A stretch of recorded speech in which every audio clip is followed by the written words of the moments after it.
You can't teach hunger. On this episode, we're going to talk about getting the right people with the right mentality on the ship, rowing in the same direction.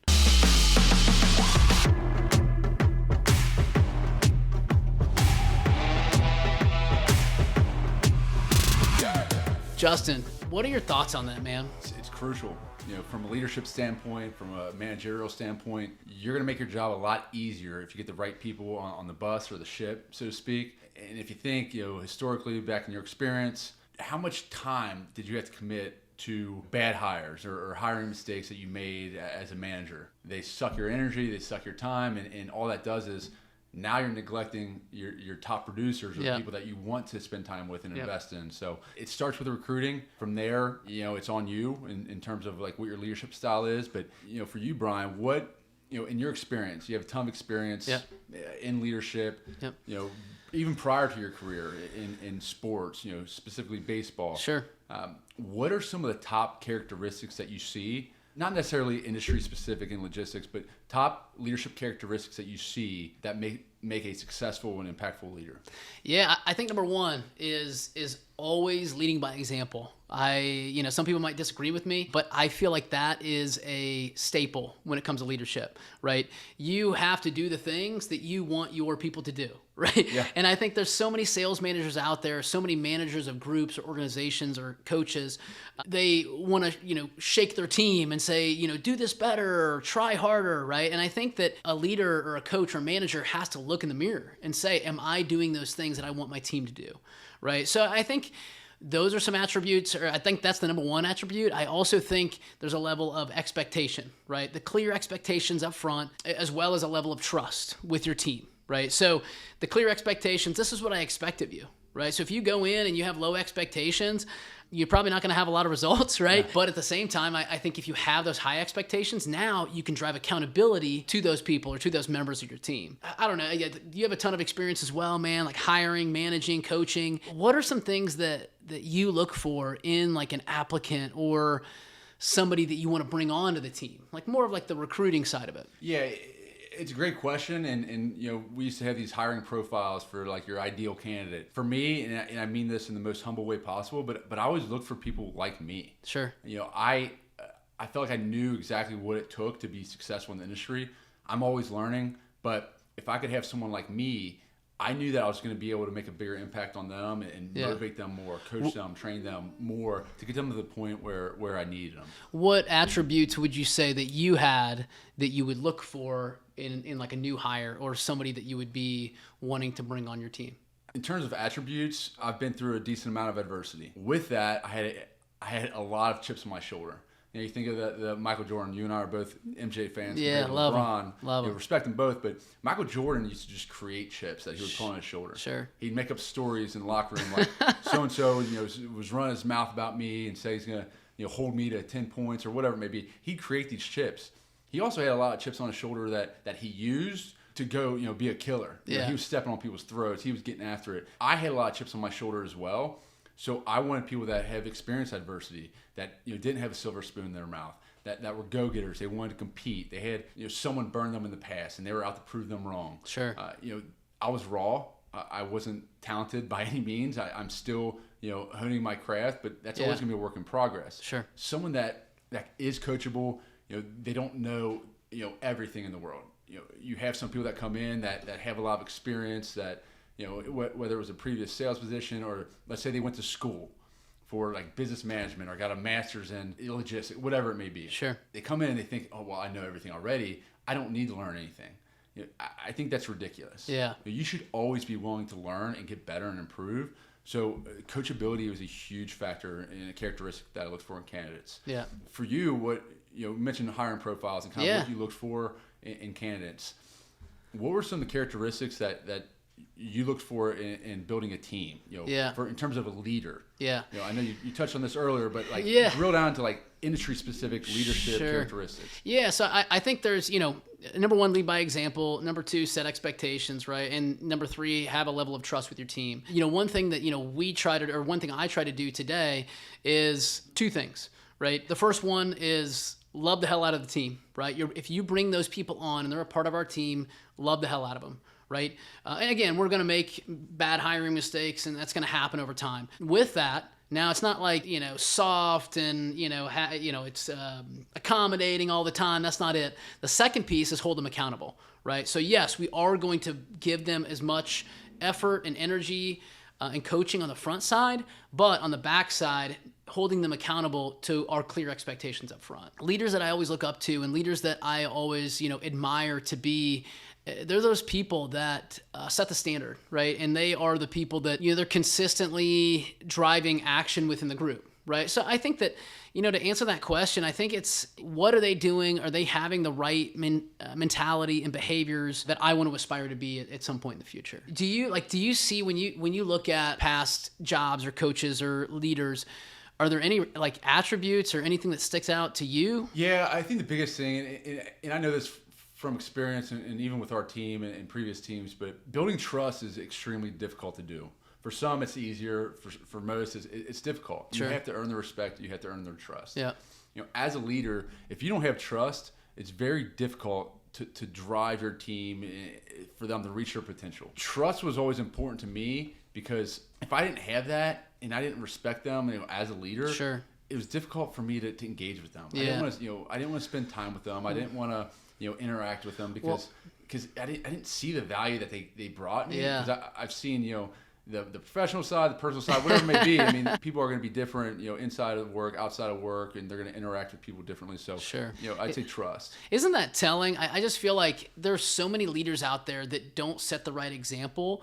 Or, maybe you're not, if you're a leader and you're listening to this today in our audience, maybe you're that leader who it's a fine line between friend and boss or leader, right? And how do you draw that? And what do you do? And I think with a lot of different leaders out there, they cross that line, right? So my opinion is anytime that you go into leadership, you do have to draw a firm line in the sand. Hey, I can still be cordial and nice and friendly, but I do have to draw a line from the leadership perspective. I mean, what's your take on it? Yeah, it starts with what you said earlier. Set those expectations. Yeah. Yes, and this as well with our team. We hire within our internal network. Sure. And we drive referrals for candidates. Yeah. So a lot of the people, I grew up with personally, I'm from the Cincinnati area and sure, you're Kansas City. So yeah, I know a lot of our employees and I've known them for years. Mm-hmm. So setting the expectation early on, listen, we're always going to be cordial. We're going to be close outside of work on a personal level. But when it comes to business, this is my baby. Yeah. I you got to deliver, man. Yeah, you got to deliver. I do not mess around when it comes to work. Sure. We can chum it up outside of work or maybe a happy hour on the weekend, whatever. But when it comes to business, here are my expectations. Yeah. And I think if you do what you say you're going to do, it's very easy to earn that trust and respect. But those expectations has to be set on the front end because all that leads to is people getting comfortable and you bring in HR and you have a diverse work group. So people get too comfortable. Yeah. Now you're dealing with other issues that you don't really want on your plate. I do want to, for our audience, if you're listening, we'd love to get your thoughts on characteristics of leadership.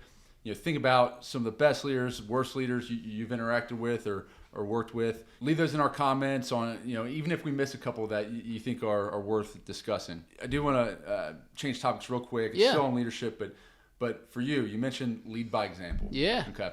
Right now we're bootstrapping. Sure. Most entrepreneurs, they don't just come with a Fortune 500 company. Yeah. They're starting from ground zero. Yeah. As your company grows, your leadership style has to somewhat evolve because you mentioned lead by example. Yeah. Well, you might be able to do that on an executive level. Sure. But for your employees that are in the day to day, how has your leadership style evolved? Yeah. As you've built a company. I think it's hard, right? I think that's if you would ask me this question 10 years ago, I think I'd have a lot different answer. It boils down to a couple different things, right? So how do we, for me, it's how do we empower our people to make the decisions on their own so that, me and you can focus on higher level things, as well as, we're both in different stages of life than we were 10 years ago, right? Kids, soccer practice, wives that work, right? Those are things that I think are different, right? Me and you, every couple of days we'll do the daycare drop off, right? And we might not be getting into the office as early as we, truly want, right? And that is something that I've had to grapple with over the past couple of years. But at the same time, I think I look at it in this stage of like my life and your life as like the total body of work, right? What are we doing during those hours in the office, right? Are we spending that, or when we're talking about leading by example, right? Like what are we doing during those hours? And then like, what are we doing to empower our people? Or how are we helping encourage or coach our people during those times? Yeah, I think it's tough, man. I think it's definitely evolved. I think it's one of those things that, you know, stages of life are tricky. Because 10 years ago, man, you would, I remember giving people Saturday shifts for showing up to work, you know, 2 minutes late. But yeah, so I think things change, right? You're always in different stages of life. I mean, what about you, man? How have you evolved? How have you changed? What do you got? Yeah, I think you nailed it. And it's the exact same for me. I know we're similar in this respect because of our stages in life, but my values have evolved as I've, you know, grown older and you know, started a family, and I'm different position of my life. Yeah. Early on, you mentioned, you know, leading by example. I did that definitely on the effort side of things. Sure. And that, you know, this is when we met, was in our previous role, but you know, I was green, I was raw, I was competitive. I led by example through my actions, where you know, I was pushing people. If you did not get on my level, I wanted nothing to do with you. Yeah. We don't need to go into details here, but I know for a fact I talked more shit than anyone in the entire office. Sure. And that was my way of you know.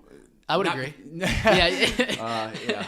I don't talk as much. Yeah. No, but I think it's a good thing. No, I don't take that wrong, man. I think it's a good thing. I think. Well, my point is, that's not always how people want to be motivated. Sure. You know, I ran my mouth, but I was trying to motivate people. I mean, if you can back it up, then I think it's a different story, right? Yeah. If you can talk trash and, you know, talk the talk, walk the walk, like, then I think it's fine. But. Yeah. So, I mean, it worked. I think the people that had a similar mindset and style as me, you know, it worked. They wanted to compete. They were going after my numbers, calls, revenue, whatever it may be. So, so it worked in that way. But again, I was so focused on money that I didn't really care about like grooming people and developing leaders. My focus was selfish to the point where I wanted to invest in my own success financially. I wasn't as concerned professionally. Now it's flipped. Yeah. Financially, that's kind of lower on my list of priorities. Yeah. Because I value investing in people. Sure. And we started this company. We brainstormed it years ago. Yeah. And as we built it, our main thing was people. Yeah. We wanted to invest in people. We wanted to build a culture focused on people. My leadership style now is more centered around how do we bring people in and squeeze the juice out of them so that they're maximizing their potential. Yeah. Whatever goals, and you know this, but for our listeners, we are so focused on setting goals, pushing people to their max, getting the absolute most out of them, because 9 times out of 10, especially with our demographic, they're not even thinking of their goals. They're concerned about like, what am I doing this weekend? Sure. Not next year, not 5 years, not 10 years down the road. Yeah. So when we can kind of change that and rewire that mindset, now like, oh, this is important. I don't really have a plan. So that's more of my leadership style now, and it's focused on like getting the most out of people. Sure. No, I think you hit the nail on the head, man. I think what you said, like, how do we make the most impact, right? I mean, that's what this company is about. How do we make the most impact on people? How do we change others' lives? How do we have the most influence to help other individuals out, right? So, I mean, even if you're a listener today and you have a small team or a group that you want to try to influence or manage or help them, hopefully you can take a few of these tactics away that can help push the needle a little bit, right? So I think that's where we want to try to help leaders and help individuals help lead teams, whether that's leading a sales team or an operations team or any type of sports team, or, you know, whatever that looks like, being a better leader in general. I think I'm a firm believer. I think our society needs more leaders. Yeah, for sure. More people that are, you know, setting the standard in their daily lives to help influence others. Yeah, I think that's something that with this podcast and what we're doing, I think it has to be a staple. One last thing that I want to touch on the leadership front, there's a book that we read back in the summer. It's by Simon Sinek. If you're listening to this and you haven't heard of Simon Sinek, please look him up. The dude is a master on leadership. He has a book that's called Start With Why. A lot of that book boils down to what is the purpose, right? What is the purpose of doing what we're doing? Salesperson, or if you want to be a better leader and you have a salesperson, we have to figure out what their why is. And, you know, some people might call it a why or a burn. Figuring that piece out. So that is a good book to look up if you're looking to grow and learn from a leadership perspective. Mark Zuckerberg had Steve Jobs. Bill Gates had Warren Buffett. Abraham Lincoln had George Washington. The last one is made up. My point is, all successful people have mentored others and have also had mentors.